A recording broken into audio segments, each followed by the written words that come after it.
सबकी बुनियाद इंसानियत पर है। सबसे अच्छा और सबसे बेहतर लीडर वो है जो इंसानियत की पहचान करके सबों को एक साथ लेकर के चलता है।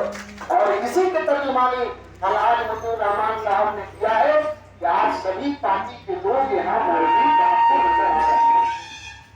तो उनकी बारगाह में अपनी तरह के विकट पेश करते हैं जो उनके बाकी कारनामे हैं, उसको हम सब लोग लेकर के आगे बढ़े और इस सरजमीन ये जो यकता का क्वेश्चन है, जमहूरियत का जो निजाम है, अकीदत व एहतराम का सबक जिस सरजमीन से कायनात को दिया जाता है, जहाँ से अखंडता का पाठ पढ़ाया जाता है सारी दुनिया में, सारे जहाँ से अच्छा हिंदुस्तान हमारा, हम बुलबुले हैं इसकी ये गुलसिता हमारा।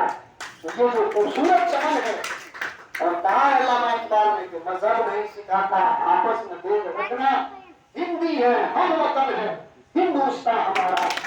ये हमारी तहजीब की तर्जुमानी है कि यहाँ सभी लोग मिल करके बड़ों का एहतराम छोटे करते हैं और छोटों से प्यार बड़े करते हैं। यही हमारे मुल्क की तहजीब है। अलहाज मतीउर रहमान साहब ने जो कारनामा अंजाम दिया वो हम सबके लिए भी चले रहा है। उनके बाकी कारनामों को हम आगे लेकर के चले और शुक्रगुजार है बिलखुसूस हम आली जनाब वसील अहमद खान साहब का कि जिन्होंने ऐसी सच्ची अकीदत रखी अलहाज मतीउर रहमान से, उनको कोई याद